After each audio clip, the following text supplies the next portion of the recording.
जो अज का टॉपिक है बड़ा ही कॉम्प्लिकेटेड है। कॉम्प्लिकेटेड है नहीं है दरअसल, लेकिन जितना सानू ਇਹਦੇ ਵਿੱਚ घुमाया गया या जो अज तक ਅਸੀਂ समझिया, हो सकता है अज की विचार वो अज तो पहले जिन्नियां सुनिया हुई सी उस तो अलग होए, विच कई हो सकता क्वेश्चन भी आने बड़े सारे, लेकिन असी खत्म होएगा उस तो बाद असी इत्थे ही हाँ। अद्धा घंटा एक घंटा जिन्ना भी टाइम लगे असी क्वेश्चन आंसर भी कर सकते हैं, गलबात भी कर सकते हैं, अपने विचार भी दे सकते हैं। लेकिन जदों तक इस टॉपिक की विचार चल रही है तो मेरा मतलब बेनती है कि असी उस ਉਹਦੇ ਵਿੱਚ ਹੋਈਏ, ਅਸੀਂ उस विचार ਦੇ ਵਿੱਚ, क्योंकि ਜਦੋਂ ਅਸੀਂ विचार सुनते होंगे तो साडा अपनी कोई सोच नहीं जो चलनी शुरू हो जाती है ना, फिर वो जी गल हो रही होंगी वो साडे तो मिस हो जाती है। तो असी अपनी गल नूं चाहे नोट कर लीए या थोड़ी देर वास्ते स्टॉप कर लीए अपने सोच नूं, तो फिर असी बाद दे विच असी जरूर उहनूं डिस्कस करांगे। टॉपिक जिहड़ा अज दा हैगा साडा गुरमत के मुताबिक जिहड़ा हैगा लेखा जोखा या की साडे कर्मां दे की लिखिया है, मस्तक के भाग की ने, हथ दी रेखावां, पिछले कर्म, कई चीज़ां साडे रिलेटिड हैगियां। गुरु नानक साहब का जदों प्रकाश होया, उन्हां दी आमद हुई है, उस वक्त जदों इत्थे दी हालत दा थोड़ा जिहा असीं देखिए की स्ट्रक्चर सी इत्थे दा, आर्थिक तौर ते गुलामी सी। बहुत सालों तो जोड़े लोग जोड़े बाहर आदि, चाहे वो अगर अभी होर पिछोकड़ वाल जाइए तो असी जड़ा लफज हिंदू कहते हैं तो वो सानू अगर समझ आएगी कि सिंधु तो हिंदू बनया, वो सिंधु नदी पार करके आते सी, तो उन्होंने इस तरह तो बड़ी सारी है पिछे गए, लेकिन देश जड़ा सी ना वो गुलामी दे विच बहुत झगड़े आए सी कई टाइम तो, ना कि आर्थिक तौर पर, समाजिक तौर पर, और सब तो वड्डी मानसिक तौर पर जी बहुत गुलामी दे सी। और जिहड़ा सामने जी नज़र आती सी गुलामी, आर्थिक या समाजिक या शरीरक, वो तो सामने नज़र आती सी। मानसिक गुलामी जी सामने नज़र नहीं आती, ਉਹਦੇ ਵਿੱਚ भी बंदा झगड़ा ਹੁੰਦਾ। मानसिक गुलामी भी ਜਦੋਂ ਤੁਸੀਂ ਤੁਹਾਡੀ ਆਪਣੀ ਕੋਈ ਸੋਚ ਨਹੀਂ ਹੈਗੀ ਨਾ, ਤੁਹਾਡੀ ਆਪਣੀ ਥਾਟ ਨਹੀਂ ਹੈਗੀ, ਤੁਸੀਂ ਆਪਣੀ ਵਿਚਾਰ ਰੱਖ ਹੀ ਨਹੀਂ ਸਕਦੇ, ਜਾਂ ਆਪਣੀ ਵਿਚਾਰ ਤੁਹਾਡੀ ਕੋਈ ਹੈ ਹੀ ਨਹੀਂ, ਤੁਸੀਂ ਦੂਜੇ ਦੀ ਥਾਟ ਦੇ ਨਾਲ ਚੱਲਦੇ ਆ, ਉਹਨੂੰ ਮਾਨਸਿਕ ਗੁਲਾਮੀ ਕਹਿੰਦੇ। ਤੇ ਜਿਹੜਾ ਬ੍ਰਾਹਮਣਵਾਦ ਦਾ ਅਸਰ ਸੀ ਇਹਦੇ ਦੇਸ਼ ਦੇ ਉੱਤੇ, ਉਹ ਮਾਨਸਿਕ ਗੁਲਾਮੀ ਤੇ ਪੂਰੀ ਜਕੜ ਕੀਤੀ ਸੀ ਉਹਨੇ। उस ब्राह्मण ने कुछ ऐसिया चीज़ां मिथियां अपने रोजी रोटी वास्ते या अपने कुछ खसुट वास्ते, वो चीज़ां जिहड़ियां उन्हें मिठियां ना वो सी इमैजिनरी, सब इमैजिनरी उन्हें बनाया। उन्हें ऐसी घाड़त कड़ी कि ऐसी चीज़ां उन्हें पाइयां जिहदे विच सवाल जवाब का कोई चांस ही नहीं सी हैगा। जिस तरह स्वर्ग नरक इमैजिनरी सी, मरण तो बाद मिलेगा, स्वर्ग मिलेगा, नरक मिलेगा, उसका कोई सवाल जवाब ही नहीं सी, कोई उसका कोई एग्जैक्ट आंसर ही नहीं सी है। उन्हें इमैजिनरी चीज़ पाई, पिछले जन्म, पिछला जन्म, अगला जन्म, वो सब इमैजिनरी सी, उसका कोई सवाल जवाब का कोई आंसर ही प्रॉपर आंसर ही नहीं सी होंदा। जे तेन मिले तो तू पिछले कर्म आ, पिछले जन्मां दे, जे तेन हुण करेगा तो तेन अगले जन्म, वो बंदा कन्फ्यूज ही रहता सी। इस तरह की बड़िया सारिया जड़ियाँ ना वो इमैजिनरी चीज़ां पाइया जड़ियाँ कि जिहदी कोई एग्जिस्टेंस ही नहीं सी।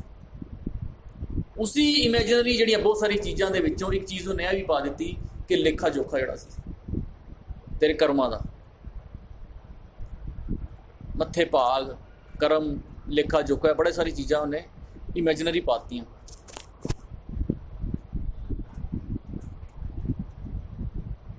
हुण असी उस टाइम में थोड़ा जिहा असी ध्यान च लाइए जो गुरु नानक साहब आए ने, मुसलमान का कब्जा भी हो चुका सी, इत्थे आने शुरू हो गए सी काफ़ी हद तक, और तीन धिरां जिहड़ियां सी मजबूत सी, एक मुसलमान, एक सिद्ध और एक हिंदू ब्राह्मण। जन ਇਹ तीन धिरां मेन जिहड़ियां समाज दियां सी। ਮੁਸਲਮਾਨ ਜਿਹੜਾ ਸੀ ਉਹ ਰਾਜਸੀ ਤਾਕਤ ਦੇ ਵਿੱਚ ਸੀ, ਉਹਨੂੰ ਸਾਰੀ ਜਿੰਨੀ ਉਹਦਾ ਇੰਟਰਸਟ ਸਿਰਫ ਰਾਜਸੀ ਤਾਕਤ ਨਾਲ ਸੀ ਕਿ ਮੇਰਾ ਰਾਜ ਚੱਲਣਾ ਚਾਹੀਦਾ। ਉਸ ਰਾਜਸੀ ਤਾਕਤ ਵਾਸਤੇ ਜੇਕਰ ਕਿਤੇ ਉਹਨੂੰ ਸਾਂਠ ਗਾਂਠ ਵੀ ਕਰਨੀ ਪਈ ਕਿਸੇ ਦੂਜੇ ਨਾਲ ਤੇ ਉਹਨੂੰ ਥੋੜੀ ਢਿੱਲ ਵੀ ਦੇ ਦਿੱਤੀ ਉਹਨੇ, ਉਹਦੇ ਨਾਲ ਸਾਂਠ ਗਾਂਠ ਕੀਤੀ ਉਹਨੇ। ਦੂਜਾ ਜਿਹੜੀ ਧਿਰ ਸੀ ਸਿੱਧ ਜਿਹੜੇ ਸੀ ਉਹ ਵੀ ਬੜੇ ਸਟਰੋਂਗ ਸੀ ਉਸ ਟਾਈਮ।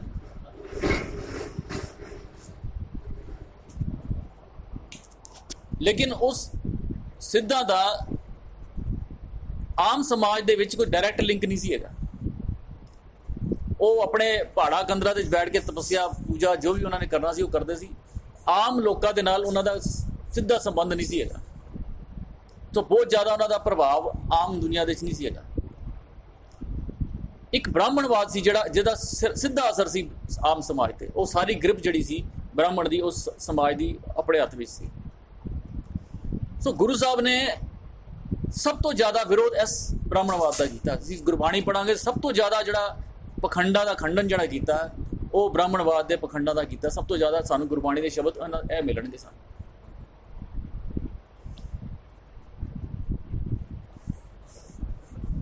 ਹੁਣ ਜੇਕਰ ਅਸੀਂ ਇਤਿਹਾਸ 'ਚ ਉਸ ਵੈਸੇ ਦੇਖਣ ਵਾਲੀ ਗੱਲ ਹੈ, ਅਸੀਂ ਬਹੁਤ ਪਿਛੋਕੜ 'ਚ ਕੋਈ ਅਗਰ ਅਸੀਂ ਮਿਹਨਤ ਕਰੇ ਤੇ ਪਤਾ ਲਗਾਏ ਕਿ ਵੀ ਇਹ ਮੂਲ ਨਿਵਾਸੀ ਹਿੰਦੁਸਤਾਨ ਦਾ ਵੀ ਹੈ ਕਿ ਨਹੀਂ ਬ੍ਰਾਹਮਣ ਕਿ ਨਹੀਂ। ਸ਼ਾਇਦ ਮੈਨੂੰ ਲੱਗਦਾ ਹੈ ਕਿ ਇਹ ਮੂਲ ਨਿਵਾਸੀ ਨਹੀਂ ਹੈ। ਆ ਕੇ ਇਹਨੇ ਉਹ ਗ੍ਰਿਪ ਬਣਾਈ ਹੈ, ਜਿਸ ਤਰ੍ਹਾਂ ਉਸ ਟਾਈਮ ਬਾਕੀ ਲੋਕਾਂ ਨੇ ਸਰੀਰਕ ਔਰ ਉਸ ਤਰ੍ਹਾਂ ਦੀ ਗੁਲਾਮੀ ਕੀਤੀ ਹੈ, ਮਾਨਸਿਕ ਗੁਲਾਮੀ ਕਰਕੇ ਇਹਨੇ ਲੋਕਾਂ ਨੂੰ ਗੁਲਾਮ ਬਣਾਇਆ। ਖੈਰ ਇੱਕ ਵੱਖਰਾ ਵਿਸ਼ਾ। ਲੇਕਿਨ ਜਿਹੜੀ ਗੱਲ ਜਦੋਂ ਗੁਰੂ ਸਾਹਿਬ ਨੇ ਇਹਦਾ ਵਿਰੋਧ ਕੀਤਾ ਤੇ ਵਿਰੋਧਤਾ ਦੀ ਜਿਹੜੀ ਸਭ ਤੋਂ ਪਹਿਲੀ ਘਟਨਾ ਮਿਲਦੀ ਹੈ ਸਾਨੂੰ, ਉਹ ਮਿਲਦੀ ਹੈ ਜਨੇਊ ਵਾਲੇ ਦਿਨ, ਜਿਹੜੀ ਉਹਨਾਂ ਨੇ ਉਸ ਬ੍ਰਾਹਮਣ ਦੀ ਬਾਂਹ ਫੜੀ। ਉਸ ਦਿਨ ਤੋਂ ਇਹ ਵਿਰੋਧ ਸ਼ੁਰੂ ਹੋਇਆ। ਚਾਹੇ ਉਹ ਗੁਰੂ ਸਾਹਿਬ ਨੇ ਕੀਤਾ, ਲੇਕਿਨ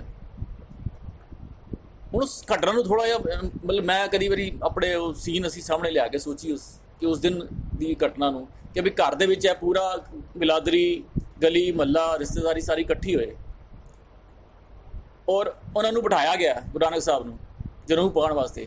ਜਿਉਂ ਹੀ ਉਹ ਜਨੇਊ ਪਾਉਣ ਲੱਗਾ ਉਹਨਾਂ ਨੇ ਹੱਥ ਫੜ ਲਿਆ ਉਹਦਾ। ਹੁਣ ਉਸ ਚੀਜ਼ ਨੂੰ ਥੋੜਾ ਯਾਦ ਕਰੀਏ, ਥੋੜਾ ਮਤਲਬ ਸੀਨ ਆਪਣੇ ਸਾਹਮਣੇ ਬਣਾਈਏ ਕਿ ਕਿੰਨੀ ਕੁ ਉਹ ਲੋਕਾਂ ਨੂੰ ਉਹਨਾਂ ਨੇ ਸਮਝਾਉਣ ਦੀ ਕੋਸ਼ਿਸ਼ ਕੀਤੀ ਹੋਏਗੀ ਔਰ ਲੋਕਾਂ ਨੇ ਉਹਨਾਂ ਨੂੰ ਉਲਟਾ ਸਮਝਾਇਆ ਹੋਏਗਾ। ਰਿਸ਼ਤੇਦਾਰੀ ਨੇ ਵੀ ਬਿਲਾਦਰੀ ਨੇ ਵੀ ਕਿ ਵੀ ਤੈਨੂੰ ਕੀ ਦਿੱਕਤ ਹੈਗੀ, ਸਾਰੀ ਦੁਨੀਆ ਪਾਉਂਦੀ, ਅਸੀਂ ਪਾਇਆ, ਇਹ ਪਾਇਆ, ਸਾਰੀ ਤਰੀਕੇ ਨਾਲ ਸਮਝਾਇਆਗਾ, ਡਾਂਟਿਆ ਵੀ ਹੈਗਾ, ਤੂੰ ਜ਼ਿਆਦਾ ਆਇਆ, ਵੱਡਾ ਆਇਆ, ਇਹ ਹੋਇਆ। ਔਰ ਸਭ ਤੋਂ ਅਖੀਰ ਦੇ ਵਿੱਚ ਪਤਾ ਕੀ ਗੱਲ ਕੀਤੀ ਹੈਗੀ ਉਹਨਾਂ ਦੇ ਘਰਦਿਆਂ ਨੇ, ਉਹਨਾਂ ਦੇ ਮਾਂ ਪਿਓ ਨੇ, ਕਿ ਕਾਕਾ ਜੇ ਤੂੰ ਨਹੀਂ ਤੇਰਾ ਦਿਲ ਸੀ ਪਹਿਲੇ ਦੱਸਦਾ। ਬਈ ਆਮ ਗੱਲ ਹੈਗੀ, ਬੜੀ ਸਧਾਰਨ ਜੀ ਗੱਲ ਹੈ ਵੀ ਜੋ ਤੇਰਾ ਨਹੀਂ ਮਨ ਸੀ, ਜਿਹੜਾ ਨਹੀਂ ਇਹ ਤੇਰਾ ਇਰਾਦਾ ਇਹ ਸੀ ਵੀ ਨਹੀਂ ਪਾਉਣਾ, ਤੇ ਤੂੰ ਕਾਕਾ ਪਹਿਲੇ ਕਿਉਂ ਨਹੀਂ ਗੱਲ ਕੀਤੀ। ਪਰ ਗੁਰੂ ਨਾਨਕ ਸਾਹਿਬ ਦੀ ਇੱਕ ਆਪਣੀ ਟੈਕਨੀਕ ਸੀ। ਜਦੋਂ ਸਾਰੀ ਇਕੱਠੀ ਹੁੰਦੀ ਸੀ, ਜਿੱਥੇ ਇਕੱਠ ਹੁੰਦਾ ਸੀ, ਆਪਣੀ ਗੱਲ ਇਕੱਠ ਦੇ ਵਿੱਚ ਕਰਦੇ ਸੀ, ਇਕੱਲੇ ਬਹਿ ਕੇ ਲੁੱਕ ਕੇ ਨਹੀਂ ਕੀਤੀ। ਇਹ ਘਟਨਾਵਾਂ ਫਿਰ ਬਾਅਦ 'ਚ ਵੀ ਅਸੀਂ ਦੇਖਦੇ ਹਾਂ, ਭਾਵੇਂ ਉਹ ਹਰਿਦੁਆਰ ਦੀ ਹੈ, ਭਾਵੇਂ ਉਹ ਉੜੀਸਾ ਦੀ ਹੈ, ਭਾਵੇਂ ਕਿਤੇ ਵੀ ਦੇਖ ਲਓ, ਕਿਸੇ ਵੀ ਜਗ੍ਹਾ ਦੇਖ ਲਓ, ਜਿੱਥੇ ਜਿੱਥੇ ਇਕੱਠ ਹੋਇਆ ਗੁਰੂ ਨਾਨਕ ਸਾਹਿਬ ਉੱਥੇ ਗਏ ਨੇ, ਉਹ ਉੱਥੇ ਖੁੱਲ੍ਹ ਕੇ ਵਿਰੋਧ ਕੀਤਾ ਉਸ ਚੀਜ਼ ਦਾ। ਲੇਕਿਨ ਜਿਸ ਦਿਨ ਇਹ ਵਿਰੋਧ ਹੋਇਆ, ਇਹ ਘਟਨਾ ਚਾਹੇ ਰਿਸ਼ਤੇਦਾਰੀ ਬਿਲਾਦਰੀ ਸਾਰੇ ਆਪਣੇ ਆਪਣੇ ਘਰ ਗਏ ਹੋਣਗੇ, ਚਲੋ ਜੋ ਹੋ ਗਿਆ ਸੋ ਹੋ ਗਿਆ, ਲੇਕਿਨ ਉਹ ਬ੍ਰਾਹਮਣ ਜਿਹੜਾ ਕਹਿੰਦਾ ਬ੍ਰਾਹਮਣ ਜਗਤ ਹੈ, ਗੁਰੂ ਹੈ ਜਗਤ ਦਾ, ਉਹ ਸ਼ਾਇਦ ਬਰਦਾਸ਼ਤ ਨਹੀਂ ਕੀਤੀ ਉਹਨੇ ਗੱਲ ਕਿ ਮੈਂ ਇਤਨਾ ਵੱਡਾ ਗੁਰੂ ਔਰ ਮੇਰੀ ਗੱਲ ਇਹ ਬੱਚੇ ਨੇ ਕਿਸ ਤਰ੍ਹਾਂ ਮੋੜ ਦਿੱਤੀ, ਮੈਨੂੰ ਗੁਰੂ ਮੰਨਣ ਤੋਂ ਇਨਕਾਰ ਕਰ ਦਿੱਤਾ। ਆਖਿਰ ਉਹਦੀ ਮਕਸਦ ਤੇ ਹੀ ਹੈ ਨਾ ਜਨੇਊ ਪਾਉਣ ਦਾ ਕਿ ਮੈਂ ਤੇਰਾ ਹੁਣ ਗੁਰੂ ਹੋ ਗਿਆ, ਉਸ ਤੋਂ ਉਹਨੇ ਮੋੜ ਦਿੱਤਾ। ਸੋ ਮੈਂ ਥੋੜਾ ਜਿਹਾ ਪਿਛੋਕੜ ਲੈ ਕੇ ਜਾ ਰਿਹਾ ਇਸ ਕਰਕੇ ਕਿ ਅਸੀਂ ਅੱਜ ਦੇ ਜਿਹੜੇ ਟੌਪਿਕ ਤੇ ਆਵਾਂਗੇ। ਉਦੋਂ ਜਦੋਂ ਗੁਰੂ ਨਾਨਕ ਸਾਹਿਬ ਨੇ ਇਸ ਤਰੀਕਾ ਅਪਣਾਇਆ ਔਰ ਉਸ ਤਰੀਕੇ ਦੇ ਨਾਲ ਉਹਨਾਂ ਨੇ ਕਈ ਜਗ੍ਹਾ ਇਹ ਕੰਮ ਕੀਤਾ,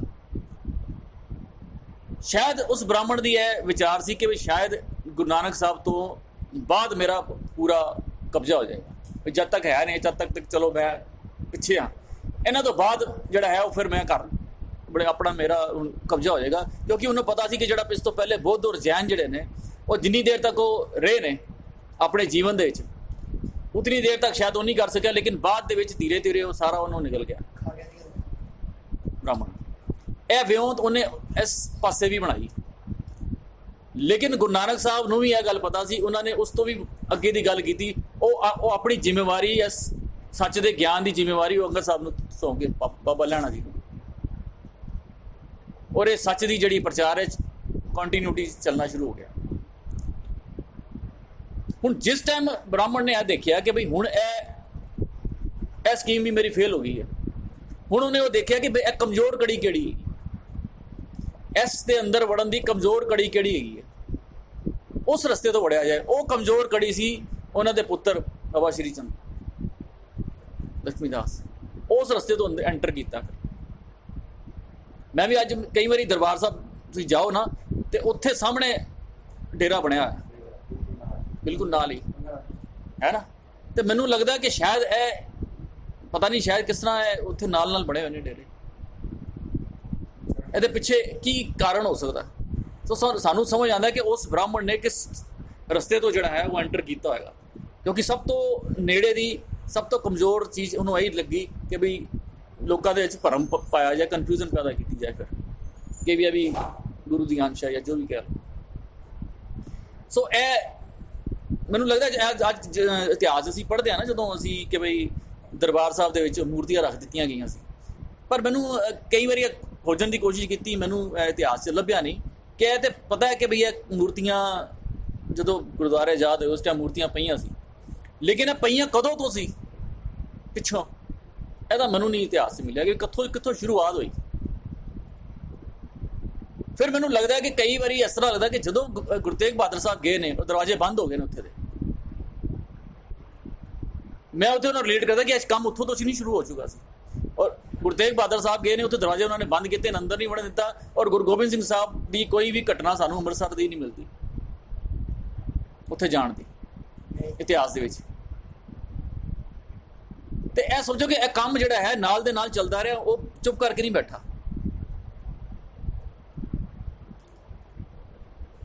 ਸੋ ਇਹ ਸਾਰੀ ਜਿਹੜੀ ਘਟਨਾ ਜਿਹੜੀਆਂ ਹੋਈਆਂ, ਲੇਕਿਨ ਉਸ ਸਾਰੀਆਂ ਘਟਨਾਵਾਂ ਦੇ ਵਿੱਚੋਂ ਜਿਤਨੀ ਵੀ ਉਤਨੇ ਬ੍ਰਾਹਮਣ ਨੇ ਆਪਣੇ ਹਿਸਾਬ ਨਾਲ, ਚਾਹੇ ਕਿਤਨਾ ਹੀ ਸਟਰੋਂਗ ਸੀ, ਹਜੇ ਸਿੱਖੀ ਦੀ ਸਮਝੋ ਕਿ ਸ਼ੁਰੂਆਤ ਹੀ ਹੋਈ ਸੀ, ਉਸ ਦੇ ਬਾਵਜੂਦ ਸਿੱਖੀ ਚੜ੍ਹਦੀ ਕਲਾ ਦੇ 'ਚ ਰਹੀ।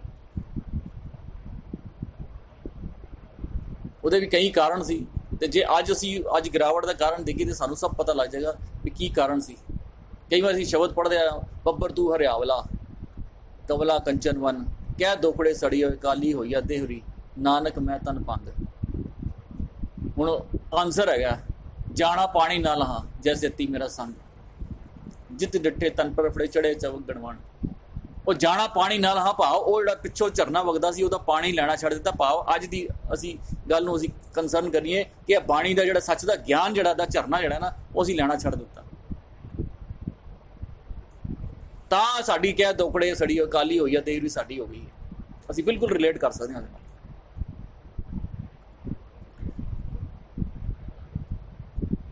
ਹੁਣ ਇਹ ਜਿਹੜਾ ਅੱਜ ਦਾ ਟੌਪਿਕ ਹੈਗਾ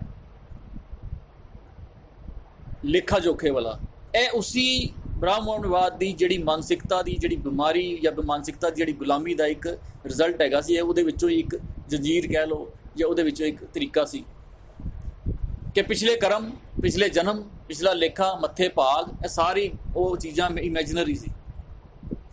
ਹਾਲਾਂਕਿ ਗੁਰੂ ਨਾਨਕ ਸਾਹਿਬ ਨੇ ਪੂਰੀ ਤਰ੍ਹਾਂ ਇਸ ਨੂੰ ਤੋੜਨ ਦੀ ਕੋਸ਼ਿਸ਼ ਕੀਤੀ, ਪੂਰੀ ਤਰ੍ਹਾਂ ਨੂੰ ਜਾਲ ਨੂੰ ਕੱਟਿਆ,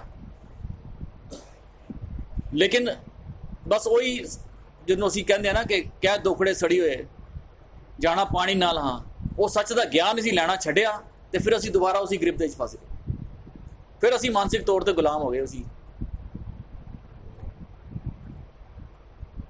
ਹੁਣ ਕਮਾਲ ਦੀ ਗੱਲ ਹੈ ਕਿ ਜਿੱਥੇ ਬਾਣੀ ਸ਼ੁਰੂ ਹੁੰਦੀ ਹੈ, ਗੁਰੂ ਗ੍ਰੰਥ ਸਾਹਿਬ ਦੀ ਪਹਿਲੀ ਬਾਣੀ ਸ਼ੁਰੂ ਹੁੰਦੀ ਹੈ ਜਪਜੀ ਸਾਹਿਬ ਦੀ, ਜਦੋਂ ਇੱਕ ਓਂਕਾਰ ਤੋਂ ਗੁਰਪ੍ਰਸਾਦ ਤੱਕ ਦਾ ਗੱਲ ਕਰਦੇ ਨੇ, ਉਸ ਤੋਂ ਬਾਅਦ ਜਿਹੜੀ ਪਹਿਲੀ ਗੱਲ ਕੀਤੀ ਹੈ ਉਹ ਉਸੀ ਸੋਚ ਦੀ, ਉਸੀ ਮਾਨਸਿਕਤਾ ਦੀ, ਉਸੀ ਬ੍ਰਾਹਮਣਵਾਦ ਦੇ ਕਰਮ ਕਾਂਡਾਂ ਦੀ ਗੱਲ ਕੀਤੀ ਹੈ।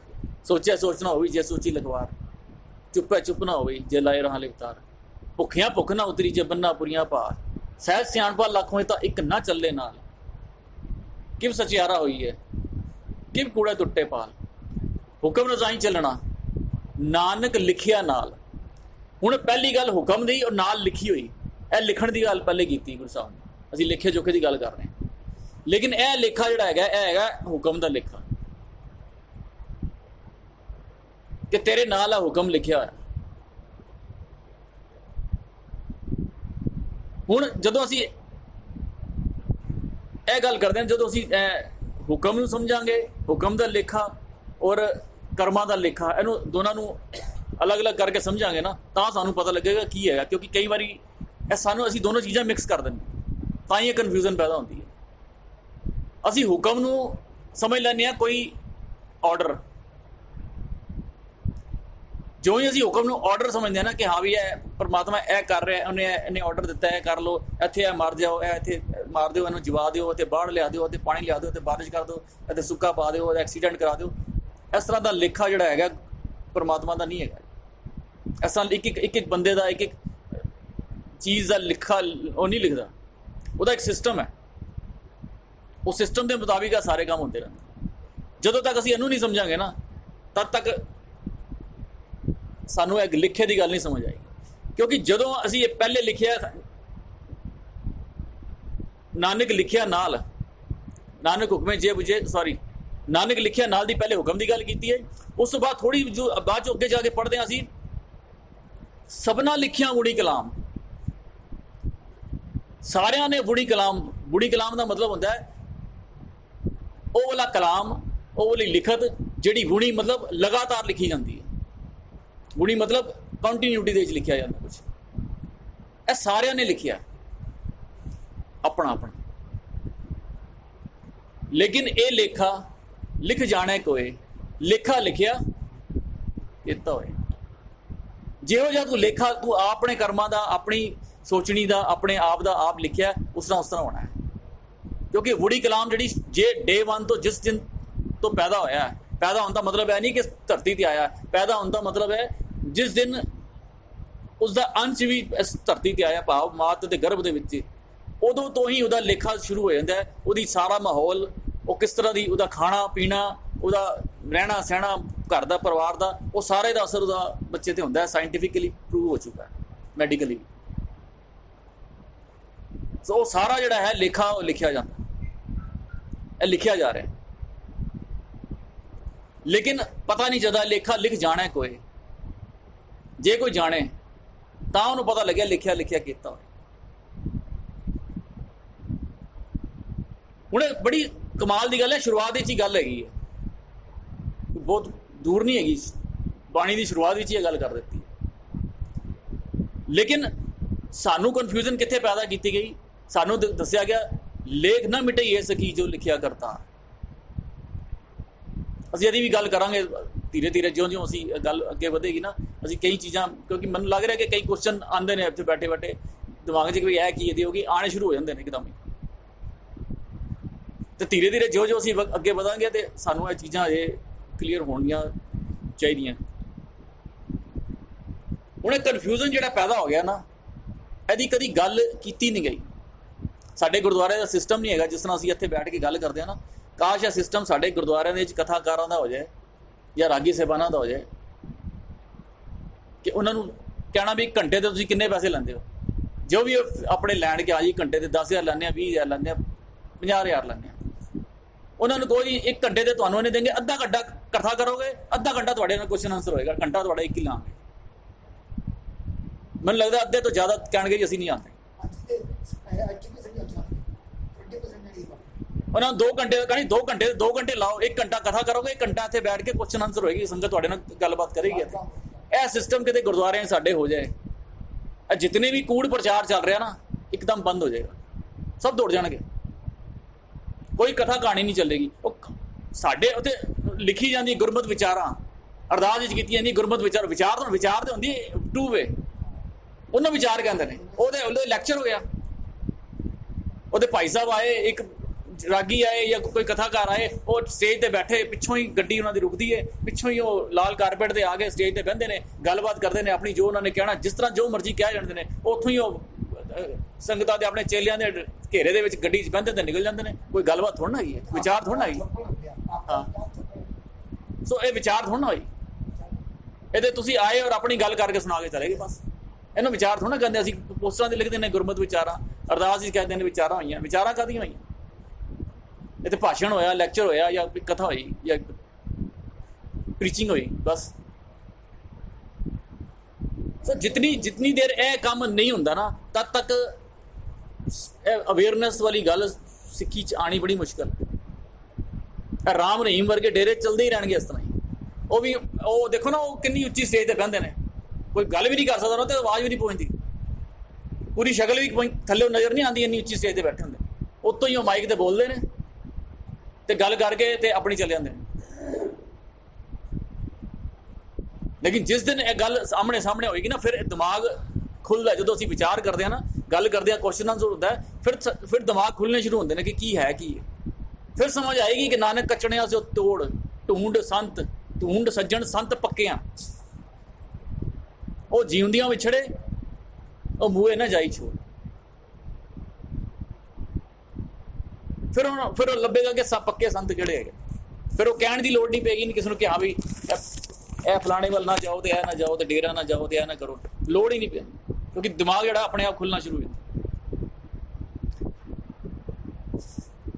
ਹੁਣ ਜਦੋਂ ਅਸੀਂ ਸ਼ੁਰੂਆਤ ਵਿੱਚ ਅਸੀਂ ਗੱਲ ਕੀਤੀ, ਅੱਗੇ ਕਹਿੰਦੇ ਨੇ ਭਰੀਏ ਹੱਥ ਪੈਰ ਤਨ ਦੇਹ, ਪਾਣੀ ਧੋਤਾ ਉਤਰਸ ਕੇ।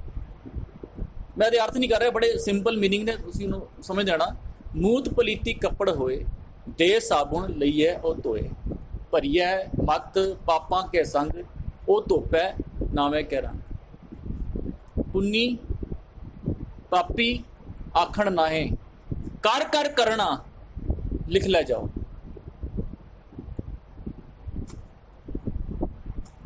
ਇਹ ਕਰ ਕਰ ਕਰਨਾ ਜਿਹੜਾ ਨਾ, ਇਹੀ ਲਿਖਿਆ ਜਾ ਰਿਹਾ। ਜੋ ਮੈਂ ਕਰ ਰਿਹਾ ਉਹੀ ਲਿਖਿਆ ਜਾ ਰਿਹਾ। ਕੱਪੜ ਰੂਪ ਸੁਹਾਵਣਾ, ਛੱਡ ਦੁਨੀਆ ਅੰਦਰ ਜਾਵਣਾ। ਮੰਦਾ ਚੰਗਾ ਆਪਣਾ, ਆਪੇ ਹੀ ਕੀਤਾ ਪਾਣਾ। ਹੁਣ ਮੰਦਾ ਚੰਗਾ ਆਪਣਾ ਹੋਇਆ ਨਾ, ਰੱਬ ਦਾ ਨਾ ਹੋਇਆ। ਸਭ ਕੋ ਆਖੇ ਆਪਣਾ, ਜੇ ਨਾ ਹੀ ਸੋਚਣ ਕੱਢੀਏ। ਉਹ ਕਹਿੰਦੇ ਸਭ ਕੁਝ ਮੇਰਾ ਹੀ ਹੈ।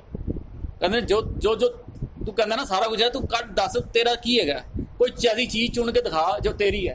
ਪੂਰੇ ਘਰ ਪਰਿਵਾਰ ਫੈਮਿਲੀ ਆਪਣੇ, ਕੋਈ ਤਾਂ ਚੀਜ਼ ਐਸੀ ਦੱਸ ਬਈ ਕਿਹੜੀ ਹੈ ਤੇਰੀ। ਤੇ ਜਵਾਬ ਵੈਸੇ ਆਪ ਸੋਚੇਗਾ ਕਿ ਯਾਰ ਮੇਰਾ ਤਾਂ ਕੁਝ ਵੀ ਨਹੀਂ ਹੈਗਾ। ਸਭ ਕੋ ਆਖੇ ਆਪਣਾ, ਜੇ ਨਾ ਹੀ ਸੋਚਣ ਕੱਢੀਏ। ਅੱਗੇ ਕੀ ਹੈ ਜੀ? ਕੀਤਾ ਆਪੋ ਆਪਣਾ, ਆਪੇ ਹੀ ਲੇਖਾ। ਇਹ ਕੀਤਾ ਜਿਹੜਾ ਨਾ, ਉਹ ਆਪੋ ਆਪਣਾ ਹੈ, ਬਾਕੀ ਹੋਰ ਕੁਝ ਨਹੀਂ ਹੈ। ਨਾ ਹੱਥ ਨਾ ਕੰਨ, ਨਾ ਫੈਮਿਲੀ, ਨਾ ਪਰਿਵਾਰ, ਨਾ ਬੱਚੇ, ਨਾ ਧਨ ਦੌਲਤ ਹੈ। ਤੇ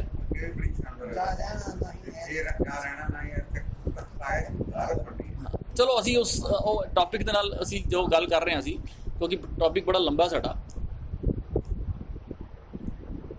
ਕਰਨੀ ਕਾਗਦ ਮਨ ਮਸਵਾਣੀ, ਬੁਰਾ ਭਲਾ ਦੋਏ ਲੇਖ ਪਏ। ਸੋ ਇਹ ਸਾਨੂੰ ਇਹ ਪਤਾ ਲੱਗਦਾ ਕਿ ਇਹ ਜਿਹੜਾ ਲੇਖ ਜਿਹੜੇ ਨੇ ਕਿਹੜੇ ਹੈਗੇ ਨੇ ਮੇਰੇ, ਕਿਆ ਉਹ ਲਿਖੇ ਹੋਏ ਉਸ ਅਕਾਲ ਪੁਰਖ ਦੇ ਨੇ ਜਾਂ ਮੇਰੇ ਆਪਣਾ ਵੀ ਕੁਝ ਹੈ। ਕਰਮੀ ਆਪੋ ਆਪਣੀ, ਕਿਉਂਕਿ ਕਰਮ ਜਿਹੜੀ ਹੈਗੀ ਹੈ ਨਾ, ਉਹਦੇ ਵਾਸਤੇ ਬੰਦਾ ਫ੍ਰੀ ਹੈ, ਬਿਲਕੁਲ ਕੋਈ ਰੋਕ ਟੋਕ ਨਹੀਂ, ਆਜ਼ਾਦ ਹੈ ਪੂਰਾ। ਲੇਕਿਨ ਇਹਦੇ ਵਿੱਚ ਇੱਕ ਹੋਰ ਚੀਜ਼ ਕਿਉਂ ਜਦੋਂ ਤੁਸੀਂ ਕਰਮ ਦੀ ਗੱਲ ਕਰਦੇ ਨਾ, ਇੱਕ ਹੋਰ ਭੁਲੇਖਾ ਪੈ ਜਾਂਦਾ। ਕਰਮ ਤੋਂ ਅਸੀਂ ਸਮਝ ਲੈਂਦੇ ਹਾਂ ਕਿ ਜੋ ਮੈਂ ਕਰ ਰਿਹਾ, ਮੈਂ ਬੋਲ ਰਿਹਾ ਜਾਂ ਮੈਂ ਕੋਈ ਕੰਮ ਕਰ ਰਿਹਾ। ਜਦੋਂ ਅਸੀਂ ਹੋਰ ਡੈਪਥ ਦੇ ਵਿੱਚ ਜਾਵਾਂਗੇ ਨਾ ਕਰਮ ਦੀ, ਤੇ ਸਾਨੂੰ ਪਤਾ ਲੱਗੇਗਾ ਕਰਮ ਹੱਥੀ ਪੈਰੀ ਜਾਂ ਸਰੀਰ ਦੇ ਨਾਲ ਕੀਤੇ ਹੋਏ ਕੰਮ ਨਹੀਂ ਹੈਗੇ। ਕਰਮ ਦਾ ਮਤਲਬ ਹੈਗਾ ਥਾਟ, ਸੋਚ, ਥਾਟ ਪ੍ਰੋਸੈਸ।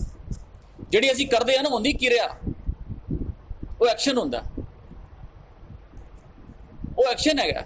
ਲੇਕਿਨ ਜਿਹੜਾ ਕਰਮ ਉੱਥੋਂ ਹੀ ਸ਼ੁਰੂ ਹੁੰਦਾ ਜਦੋਂ ਸਾਡੇ ਅੰਦਰ ਉਹ ਜਿਹੜੀ ਥਾਟ ਆਉਂਦੀ, ਕਿਉਂਕਿ ਥਾਟ ਤੋਂ ਉਹੀ ਕੰਮ ਸ਼ੁਰੂ ਹੁੰਦਾ।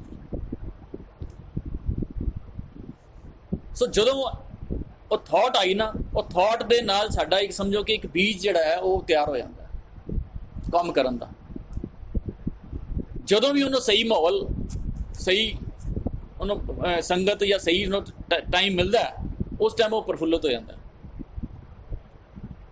ਮੈਂ ਕੁਝ ਦਿਨ ਪਹਿਲੇ ਗਿਆ थे, ਕਈ ਮਹੀਨੇ ਹੋ ਗਏ ਨੇ, ਜਿਹੜਾ ਪੂਸਾ ਇੰਸਟੀਚਿਊਟ, ਉੱਥੋਂ ਮੈਂ ਉਹਨਾਂ ਨੂੰ ਕਿਹਾ ਵੀ ਕੁਝ ਮੈਨੂੰ ਬੀਜ ਦਿਓ ਪੌਦਿਆਂ ਵਾਸਤੇ, ਗਮਲੇ ਵਾਸਤੇ।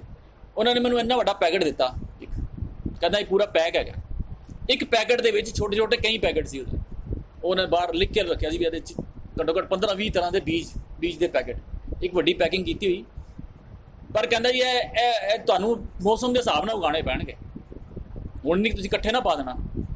ਉਹਨੇ ਫਿਰ ਮੈਨੂੰ ਸਾਰਾ ਦੱਸਿਆ ਵੀ ਇਹ ਮਹੀਨੇ ਦੇ ਵਿੱਚ ਤੁਸੀਂ ਇਹ ਪਾਉਣਾ, ਇਹ ਮਹੀਨੇ ਦੇ 'ਚ ਇਹ ਪਾਉਣਾ, ਇਹ ਹੁਣ ਬਰਸਾਤਾਂ ਤੋਂ ਪਹਿਲੇ ਉਹਨੇ ਦੱਸਿਆ ਸੀ ਜਦੋਂ ਬਰਸਾਤ ਸ਼ੁਰੂ ਹੋਣ ਤੋਂ ਪਹਿਲੇ ਤੁਸੀਂ ਇਹ ਵਾਲੇ ਬੀਜ ਪਾਉਣੇ ਨੇ। ਉਹ ਹੁਣ ਪਾਏ ਨੇ, ਹੁਣ ਉਹ ਫਲ ਆਉਣੇ ਸ਼ੁਰੂ ਹੋ ਗਏ ਨੇ, ਕਈ ਐਸੇ ਹੈਗੇ।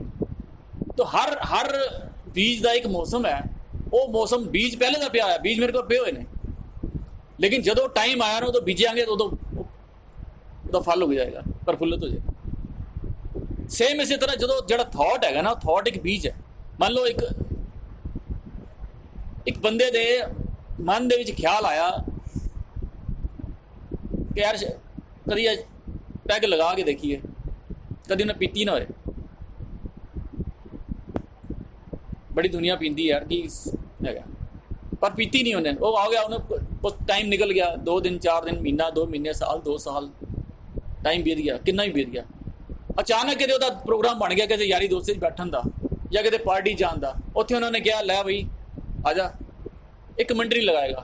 ਹੁਣ ਉਹ ਜਿਹੜਾ ਬੀਜ ਪਿਆ ਹੋਇਆ ਸੀ ਨਾ, ਉਹ ਉਸ ਟਾਈਮ ਪ੍ਰਫੁੱਲਤ ਹੋ ਗਿਆ। ਸਹੀ ਸੰਗਤ, ਸਹੀ ਮੌਸਮ, ਸਹੀ ਟੈਂਪਰੇਚਰ, ਸਹੀ ਉਹਨੂੰ ਮਾਹੌਲ ਮਿਲ ਗਿਆ, ਸਹੀ ਰੁੱਤ ਮਿਲ ਗਈ ਉਹਨੂੰ।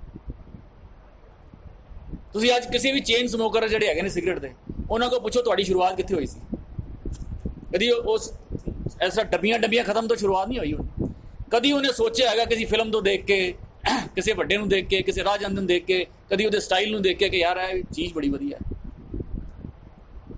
ਉਸ ਟਾਈਮ ਉਹਨੇ ਸ਼ਾਇਦ ਕਦੀ ਦੇਖਿਆ ਹੀ ਸੀ, ਬਸ ਉਹ ਬੀਜ ਹੀ ਪਿਆ ਇੱਕ।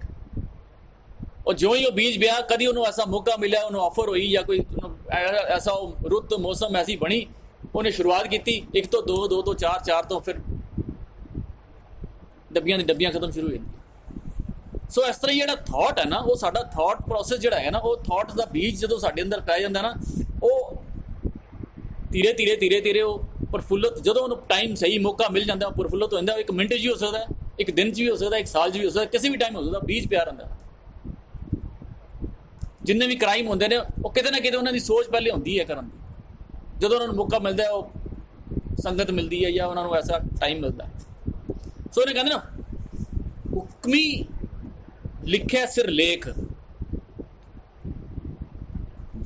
ਵਿਣ ਕਲਮ ਮਸਵਾਣੀਏ। ਬਿਨਾ ਕਲਮ, ਬਿਨਾ ਮਸਵਾਣੀ, ਭਾਵ ਬਿਨਾ ਦਵਾ ਸ਼ਾਹੀ ਦੇ, ਇਹ ਜਿਹੜਾ ਹੁਕਮੀ ਹੈ ਨਾ ਮਨ, ਇਹ ਲੇਖ ਲਿਖ ਰਿਹਾ। ਕਿਸੇ ਨੂੰ ਕੋਈ ਪੈਨ ਰਾਈਟਿੰਗ, ਕਿਸੇ ਕਲਮ ਦੀ ਲੋੜ ਨਹੀਂ ਹੈ, ਲੇਕਿਨ ਇਹ ਅੰਦਰ ਹੈ ਹੁਕਮੀ ਜਿਹੜਾ ਮਨ ਹੈ ਨਾ, ਇਹ ਲੇਖ ਲਿਖ ਰਿਹਾ। ਇਹ ਪੋਜ਼ੀਟਿਵ ਵੀ ਹੋ ਸਕਦਾ। ਅਸੀਂ ਨੈਗੇਟਿਵ ਗੱਲ ਕੀਤੀ ਹੈ ਨਾ, ਪੋਜ਼ੀਟਿਵਿਟੀ ਦੀ ਵੀ ਅਗਰ ਕਿਸੇ ਨੇ ਬਚਪਨ ਦੇ ਵਿੱਚ ਕੋਈ ਬਾਣੀ ਦੀ ਗੱਲ ਕੀਤੀ ਹੈ, ਕੋਈ ਸੁਣੀ ਹੈ, ਜਾਂ ਕੋਈ ਪਾਠ ਕੀਤਾ ਹੈ, ਜਾਂ ਉਹਨੇ ਕਦੀ ਕੋਈ ਥਾਟ ਸੁਣੀ ਹੈ, ਉਹਨੂੰ ਵਿੱਚ ਟਾਈਮ ਨਹੀਂ ਮਿਲਿਆ ਪੜ੍ਹਾਈ ਦੇ ਵਿੱਚ ਜਾਂ ਬਿਜ਼ਨਸ ਦੇ ਵਿੱਚ ਜਾਂ ਕਿਸੇ ਵੀ ਚੀਜ਼ ਦੇ ਵਿੱਚ ਉਹਨੂੰ ਨਹੀਂ ਟਾਈਮ ਮਿਲਿਆ, ਲੇਕਿਨ ਕਦੀ ਉਹਨੂੰ ਟਾਈਮ ਮਿਲ ਕੇ ਕਦੀ ਐਸੀ ਸੰਗਤ ਮਿਲੇ, ਕਦੀ ਐਸਾ ਮੌਕਾ ਮਿਲੇ, ਕਦੀ ਐਸਾ ਕੋਈ ਉਹਨੂੰ ਮਾਹੌਲ ਮਿਲੇ, ਉਹਦੇ 'ਚ ਉਹ ਬੀਜ ਪਿਆ, ਪਰ ਪ੍ਰਫੁੱਲਤ ਹੋ ਜਾਂਦਾ। ਉਹ ਬਿਲਕੁਲ ਉਹ ਅੱਛੀ ਉਸ ਥਾਟ ਦੇ ਵਿੱਚ ਚੱਲ ਪੈਂਦਾ। ਇਹ ਪੋਜ਼ੀਟਿਵ ਵੀ ਹੈਗਾ, ਦੋਨੋਂ ਪਾਸੇ ਹੈਗਾ। ਅਸੀਂ ਨੈਗੇਟਿਵ ਨਾ ਸੋਚੀਏ। ਸੋ ਮਤਲਬ ਕਹਿੰਦਾ ਕਿ ਸਿਰਫ ਜਿਹੜਾ ਥਾਟ ਦਾ ਬੀਜ ਹੈ ਨਾ, ਉਹ ਪਿਆ ਰਹਿੰਦਾ, ਉਹ ਪੈ ਜਾਂਦਾ ਉਸੇ ਵਕਤ ਜਿਉਂ ਹੀ ਸਾਡੇ ਅੰਦਰ ਇਹ ਥਾਟ ਆਉਂਦੀ। ਸੋ ਥਾਟ ਜਿਹੜੀ ਹੈ ਨਾ, ਐਕਚੁਅਲ ਕਰਮ ਹੋਈ ਹੈ। ਉਹ ਸ਼ਬਦ ਆਉਂਦਾ ਨਾ ਇੱਕ, ਹਮ ਧਨਵੰਤ ਭਾਗਟ ਸਚ ਨਾਏ। ਹਾਂ ਪਿਓ ਦਾਦੇ ਕਾ ਖੋਲ ਡਿੱਠਾ ਖਜ਼ਾਨਾ, ਤਾਂ ਮੈਨੇ ਮਨ ਭਇਆ ਨਿਦਾਨਾ। ਉਹਦੇ 'ਚ ਅਖੀਰ 'ਚ ਕਹਿੰਦੇ ਨੇ, ਕਹੋ ਨਾਨਕ ਜਿਸ ਮਸਤਕ ਲੇਖ ਲਿਖਾਏ, ਸੋ ਏਤ ਖਜ਼ਾਨੇ ਲੈ ਰਲਾਏ। ਜਿਹਦੇ ਮਸਤਕ ਤੇ ਉਹ ਲੇਖ ਸੀ ਨਾ, ਸੋ ਏਤ ਖਜ਼ਾਨੇ ਲੈ ਰਲਾਏ। ਉਹ ਜਿਹੜਾ ਲੇਖ ਉਹਨੇ ਲਿਖਵਾਏ ਹੋਏ ਸੀ, ਕਦੀ ਉਹਨੇ ਸੋਚਿਆ ਸੀ ਇਸ ਬਾਰੇ, ਪਹਿਲੇ ਥਾਟ ਆਈ ਤੇ ਫਿਰ ਇਸ ਖਜ਼ਾਨੇ ਦੇ 'ਚ ਉਹ ਰਲਿਆ। ਇਸ ਤਰ੍ਹਾਂ ਨਹੀਂ। ਸੋ ਗੱਲ ਸਾਰੀ ਅਸੀਂ ਕਰ ਰਹੇ ਹਾਂ ਥਾਟ ਦੀ, ਕਰਮ ਦੀ। ਥਾਟ ਜਿਹੜੀ ਨਾ, ਇਹੀ ਲੇਖ ਹੈ, ਇਹੀ ਸਾਡੇ ਲਿਖੇ ਜਾਂਦੇ ਨੇ। इसी थॉट ਦੇ ਵਿੱਚ ਅਸੀਂ ਜਦੋਂ ਇਹ ਦੇਖਾਂਗੇ ਨਾ ਕਿ ਇੱਕ ਅਸੀਂ ਕਈ ਵਾਰੀ ਐਗਜ਼ਾਮਪਲ ਸੁਣਿਆ ਹੋਣਾ ਤੁਸੀਂ ਕਿ ਵੀ ਇੱਕ ਡਾਕਟਰ ਔਰ ਇੱਕ ਚੋਰ ਦੇ ਹੱਥ ਜਦੋਂ ਚਾਕੂ ਦੋਨਾਂ ਦੇ ਹੱਥ ਹੀ ਹੁੰਦਾ ਹੈ, ਲੇਕਿਨ ਡਾਕਟਰ ਜਿਹੜਾ ਹੈ ਉਹ ਵੀ ਚਾਕੂ ਮਾਰਦਾ ਹੈ ਤੇ ਚੋਰ ਵੀ ਚਾਕੂ ਮਾਰਦਾ ਹੈ, ਲੇਕਿਨ ਦੋਨਾਂ ਦੇ ਚਾਕੂ ਮਾਰਨ ਵਿੱਚ ਕਿੰਨਾ ਫਰਕ ਹੈ। ਹੋ ਸਕਦਾ ਜਿਹੜਾ ਲੁਟੇਰਾ ਚਾਕੂ ਮਾਰੇ ਤੇ ਜਿਹਨੂੰ ਮਾਰਿਆ ਉਹ ਬਚ ਜਾਏ, ਲੇਕਿਨ ਉਹਦੇ ਬਚਣ ਨਾਲ ਵੀ ਇਹਦਾ ਕ੍ਰਾਈਮ ਘਟਦਾ ਨਹੀਂ ਹੈ ਕਿਉਂਕਿ ਇਹਦੀ ਥਾਟ ਸੀ। ਔਰ ਇਹ ਵੀ ਹੋ ਸਕਦਾ ਡਾਕਟਰ ਜਿਹਦਾ ਆਪਰੇਸ਼ਨ ਕਰੇ ਉਹ ਮਰ ਜਾਏ, ਉਹ ਕ੍ਰਾਈਮ ਨਹੀਂ ਹੈ ਕਿਉਂਕਿ ਇਹਦੀ ਥਾਟ ਦਾ ਫਰਕ ਹੈਗਾ, ਦੋਨਾਂ ਦੀ ਥਾਟ ਦਾ ਫਰਕ ਹੈਗਾ। ਇਹ ਅਸੀਂ ਸੋ ਮੇਨ ਜਿਹੜਾ ਕਰਮ ਜਿਹੜਾ ਹੋ ਗਿਆ ਨਾ ਹੋ ਗਈ ਥਾਟ। ਸੋ ਇਸੇ ਕਰਕੇ ਜਿਹੜੀ ਗੁਰਬਾਣੀ 'ਚ ਕਹਿੰਦੇ ਫਰੀਦਾ ਜੇ ਤੂੰ ਅਕਲ ਲਤੀਫ ਕਾਲੇ ਲਿਖ ਨਾ ਲੇਖ, ਇਹ ਲੇਖ ਨਾ ਲਿਖ, ਕਦੋਂ ਨਹੀਂ ਕਦੋਂ ਤੇਰੇ ਪ੍ਰਫੁੱਲਤ ਹੋ ਜਾਣਗੇ।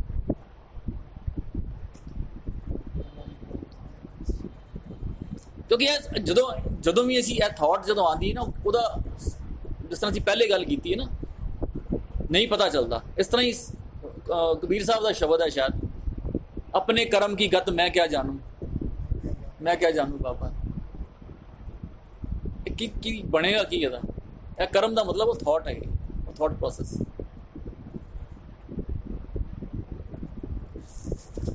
तो गुरु साहब एक जगह कहते हैं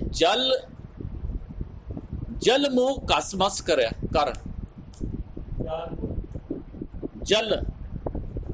जल जल पानी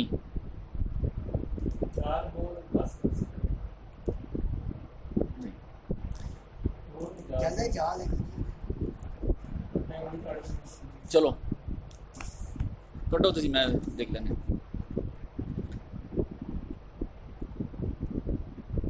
चलो ਇਹ ਜਿਹੜੀ ਅਸੀਂ ਗੱਲ ਕਰ ਰਹੇ ਨੇ, ਕਈ ਵਾਰੀ ਸਾਨੂੰ ਗੁਰਦੁਆਰੇ ਜਦੋਂ ਅਸੀਂ ਆਉਂਦੇ ਆ ਨਾ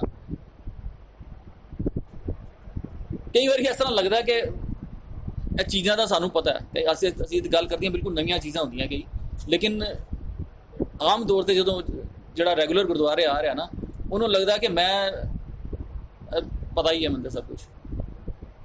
ਇਹ ਗੁਰਦੁਆਰੇ ਜਾਈਦਾ, ਇੱਥੇ ਮੱਥਾ ਟੇਕੀਦਾ, ਇਸ ਤਰ੍ਹਾਂ ਹੁਕਮਨਾਮਾ ਲਈਦਾ, ਇੱਥੇ ਐਸਾ ਪਾਠ ਕਰੀਦਾ, ਨਿਤਨੇਮ ਹੁੰਦਾ, ਸ਼ਾਮ ਦਾ ਇਹ ਹੁੰਦਾ, ਇਸ ਤਰ੍ਹਾਂ ਕਰੀਦਾ, ਸਾਰਾ ਮੈਨੂੰ ਪਤਾ ਹੀ ਹੈ। ਉਹ ਲੇਖਾਂ ਦੇ ਬਾਰੇ ਥਾਟ ਦੇ ਬਾਰੇ ਖਿਆਲ ਹੀ ਨਹੀਂ ਆਉਂਦੇ, ਇਹ ਕਰਮ ਦੇ ਬਾਰੇ। ਇਹਨੂੰ ਗੁਰੂ ਕਬੀਰ ਸਾਹਿਬ ਕਹਿੰਦੇ ਕਬੀਰ ਮਨ ਜਾਣਤ ਸਭ ਬਾਤ। ਮਨ ਜਾਣਤ ਸਭ ਬਾਤ ਦਾ ਮਤਲਬ ਹੈਗਾ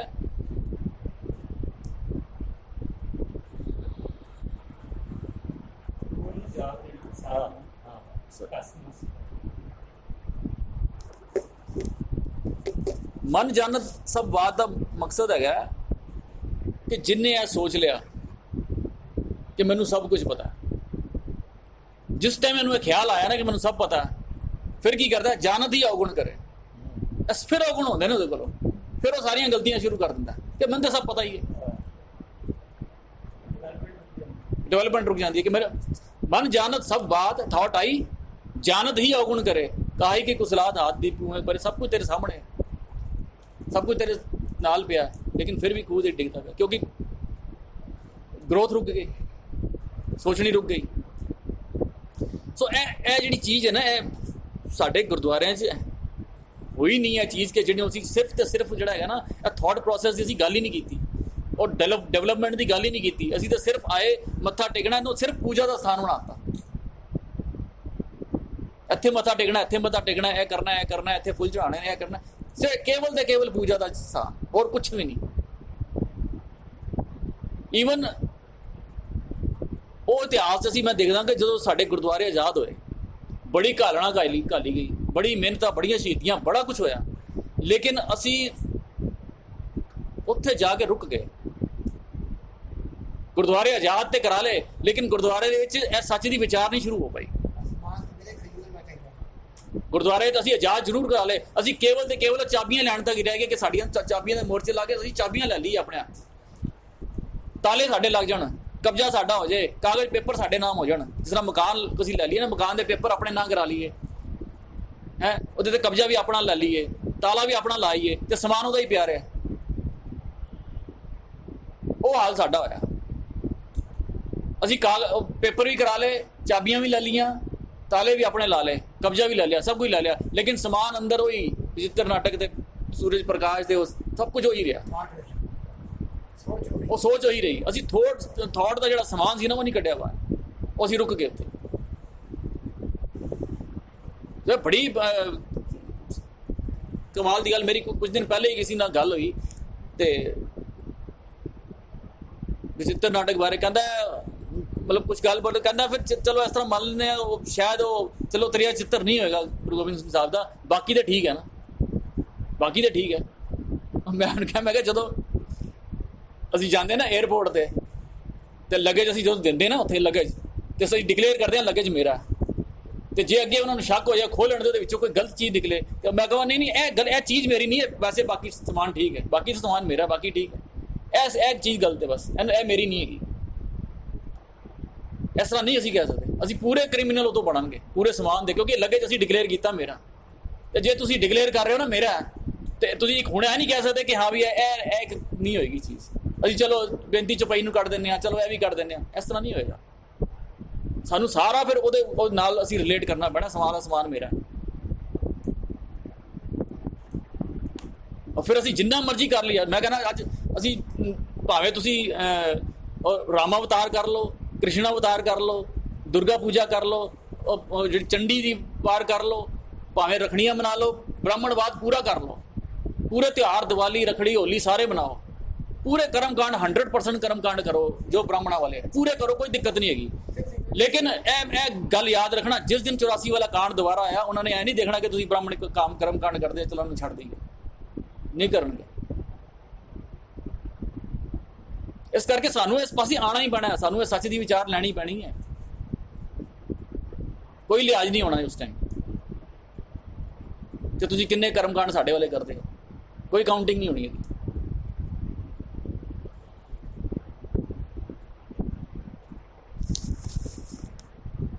सो यह जड़ा जिन्नी भी है भटकना है ना, कर्मां दी, लेखियां दी, पिछले जन्मां दी, स्वर्ग नरक दी, सारियां उस थॉट तो सानू है जी जिन्ने वर्ड्स है ने गुरु साहब ने वर्ड जरूर यूज किए हैं, लेकिन अपनी विचार अपना सिद्धांत दिता ना, सानू उस सिद्धांत तक मतलब लियाए देते ही नहीं जा रहे, सानू वो थॉट दिती नहीं जा रही, सानू वो भी उसी दरवाजे तो उसी थॉट के नाल समझाया यार। सानू गुरु नानक साहब की विचारधारा तो यह गल्लां समझनियां ही पैणियां, नहीं तो कोई चारा नहीं है। सो एक क्वेश्चन साडे दिमाग 'च फिर आंदा जो क्योंकि विचारधारा उदों की जमी हुई है ना, कई बार यह क्वेश्चन साडे दिमाग 'च हुण भी आ रहा होगा कि बई जे असी कहिए कि कर्मां दा या असी अपना लेखा जोखा है, तो फिर एक राह जांदे बच्चे का एक्सीडेंट हो गया, उन्हें किहड़ा लेखा लिखिया, उसकी लत्त बांह टुट गई या उसका कोई नुकसान हो गया, उन्हें किहड़ा लेखा लिखिया। बड़ा कॉमन क्वेश्चन है, या कुछ भी साडा किसी भी तरह का कुछ भी नुकसान होता है, पर जो असीं होर गहराई दे विच असीं देखांगे ना कि समाज जिहड़ा है ना पूरा इक्को ही है, इक्को पेड़ दिए समझो, एक पेड़ दे कोई तना कोई जड़ा कोई पत्ते ने कुछ सारा इक्को ही है, पूरी सोसाइटी है। जिस तरह मेरा शरीर दे सारे अंग है ने, जे मेरी उंगल ते कोई चोट लगती है तो मेरी उंगल खाली परेशान थोड़ा हैगी है, पूरा शरीर परेशान है। सो पूरा जिन्नी चीज़ां हुई, मान लो हुण एक्सीडेंट का असीं एग्जाम्पल लईए, मान लो पति पत्नी का झगड़ा होया आपस में, फॉर एग्जाम्पल झगड़ा होया आपस में, उन्होंने गुस्सा गाला गलोच हुई, उस पति ने पत्नी को खूब गालां कढ़ियां, बुरा भला जो भी किया उन्होंने, और वो वाइफ जी वो बाहर निकली गड्डी तेज लैके निकली और उन्हें बच्चे ते चढ़ाती गुस्से दे विच। हुण नुकसान जिहड़ा चाहे उस बच्चे ने नहीं किया, लेकिन उस सोसाइटी का पूरा नुकसान उन्हें भुगतना पिया। यूपी के जुड़े 60 बच्चे मर गए ने, वो किसी थॉट प्रोसैस का नतीजा सी, किसी थॉट का, वो कोई एवें नहीं हो गया। हुण असीं कदी सोच सकते हैं कि यह 60 बच्चे जिहड़े छोटे मासूम बच्चे उहदे हॉस्पिटल च मर गए ने, यह USA च हो सकदी घटना है, कैनेडा के कभी यह घटना तो असीं सोच सकते हैं कि इस तरह हो जाएगा कि बच्चों को ऑक्सीजन ना मिले, इस तरह हो जाए।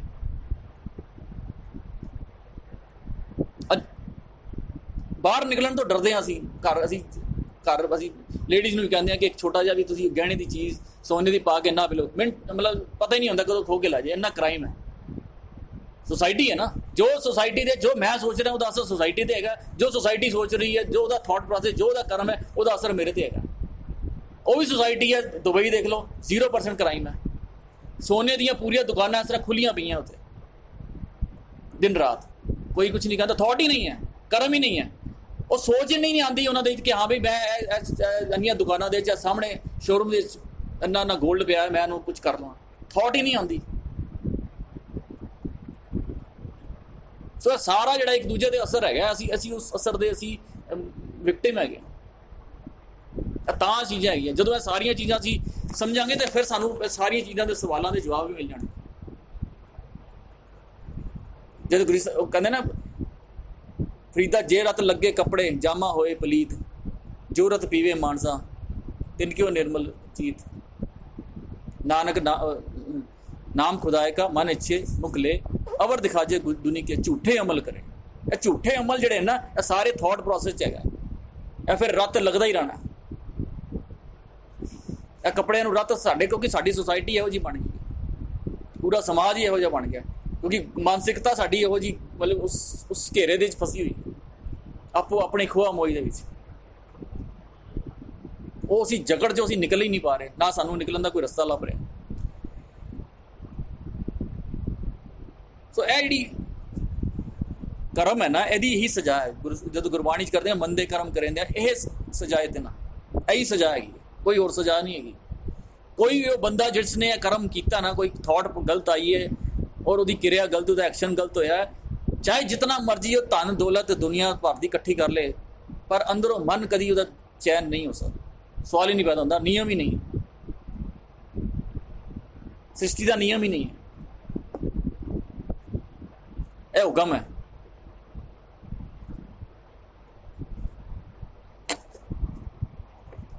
हुण जदों असी मैं पढ़ते हैं ना ओला सुखमनी साहब का, तो सानू दोनों हुक्म दी परमात्मा दे उस रब्बी नियम का और अपने दोनों का फर्क सानू पता लगता है। अशपदी सुनी है बड़ी बारी, मैं वो लफ्जी मीनिंग या गहराई च जाऊँगा, टाइम साढ़े को घट होंदा। करन करावन करने जोग जो तिस भावै। हुण असीं यह देखना कि कित्थे उस परमात्मा के हुक्म की गल की हुई है, कित्थे इस मन के हुक्म की गल की। जो तिस भावै सोई होग, खिन में थाप उथापन हारा, अंत नहीं किच पारा वारा, हुक्मे तार अतर रहावै। ए गल चल रही है मेरी, हुक्मे उपजै हुक्म समावै, मेरी गल चल रही है। मन दे विच कई बारी असीं उत्ते उठ जाते हैं, कई बारी नीवें चले जाते। हुक्मे ऊंच नीच व्यवहार, व्यवहार कदों कदी किसी उच्चा कदी नीवा। हुक्मे अनेक रंग प्रकार, कर कर देखे अपनी वडियाई, नानक सब में रहा समाई। नानक सब में रहा समाई मतलब नानक लिखिया नाल। हुण सारी गल करके अगे कहते ने प्रभ भावै मानुगत पावै। हुण प्रभ भावे भावे नहीं है, प्रभ भावै, इत्थे दुलावां लगियां। ऐ नहीं कि प्रभ नूं भांदा ते मानू गत पांदा, प्रभ भावै। जे प्रभु भा जाए मैनू, प्रभ भावै मानुख गत पावै, प्रभ भावै तां पाथर तरावै, प्रभ भावै बिन सास ते रख के। ए पूरी असीं जदों असीं पढ़दे हैं ना, तो सानू पता लगदा कि किहड़ी गल चल रही है। सो दोनों को डिफरेंशिएट करना जो सानू आ जाता ना, फिर सानू पता लगता कि किहड़े हुक्म की गल चल रही है, या मेरे लेखे की गल चल रही है, या रब्बी लेखे की गल चल रही है। सो रब्बी लेखा परमात्मा का लेखा वो है जो है सिस्टम है, और मेरा लेखा हुआ है जोड़े मेरे कर्म है, या मेरी थॉट है, या मेरी जी एक्शन है। दोनों का असीं फर्क समझ लीए। टॉपिक बड़ा गहरा है, बड़ा लंबा है, सानू शायद हो सकता कई क्लासिस लगानियां पाने दे। लेकिन जो असी यह समझते ना कि यह हुक्म नूं जब तक नहीं समझते, जब लग हुक्म ना बूझता तब लगे दुखी है। सो यह सानू समझना पड़ेगा कि साडे किहड़ा उस रब्बी हुक्म, उस परमात्मा का, उस सृष्टि का, उस ਅਕਾਲ ਪੁਰਖ ਦਾ ਹੁਕਮ, ਉਹਦਾ ਲਿਖਾ ਕੀ ਹੈ ਔਰ ਮੇਰਾ ਲਿਖਾ ਕੀ ਹੈ, ਮੇਰੇ ਕਰਮ ਕੀ ਨੇ। ਸੋ ਜਿਸ ਤਰ੍ਹਾਂ ਮੰਨ ਲਓ ਐਗਜ਼ਾਮਪਲ ਅਸੀਂ ਸਮਝੀਏ ਕਿ ਜਿਹੜੇ ਅਸੀਂ ਸਾਡੀ ਬਰੀਥਿੰਗ ਹੈ, ਸਾਹ ਹੈ, ਇਹ ਸਾਹ ਮੈਂ ਲੈ ਰਿਹਾ ਕਿ ਆ ਰਹੇ ਨੇ, ਨਿਯਮ ਹੈ ਨਾ, ਆਪਣੇ ਆਪ ਚੱਲ ਰਹੇ ਨੇ। ਲੇਕਿਨ ਇਹਨਾਂ ਹੀ ਸਾਹਾਂ ਨੂੰ ਜਿਵੇਂ ਪ੍ਰਾਣਾਯਾਮ ਕਰਾਂ, ਹੁਣ ਪ੍ਰਾਣਾਯਾਮ ਦਾ ਫਲ ਮੈਨੂੰ ਮਿਲੇਗਾ। ਉਹ ਪ੍ਰਾਣਾਯਾਮ ਜਿਹੜਾ ਹੈ ਉਹ ਮੇਰਾ ਕਰਮ ਹੋ ਜਾਏਗਾ, ਉਹ ਮੇਰੀ ਕਿਰਿਆ। ਇਸੇ ਤਰ੍ਹਾਂ ਭੁੱਖ ਹੈ, ਉਹ ਭੁੱਖ ਜਿਹੜੀ ਹੈ ਉਹ ਪਰਮਾਤਮਾ ਦੀ ਹੁਕਮ ਹੈ। ਲੇਕਿਨ ਪਰਮਾਤਮਾ ਨੇ ਭੁੱਖ ਲਾਈ ਹੈ, ਹੁਣ ਕੀ ਖਾਣਾ ਕੀ ਨਹੀਂ ਖਾਣਾ ਇਹ ਮੇਰੀ ਥਾਟ ਹੈ, ਇਹ ਮੇਰਾ ਲੇਖਾ।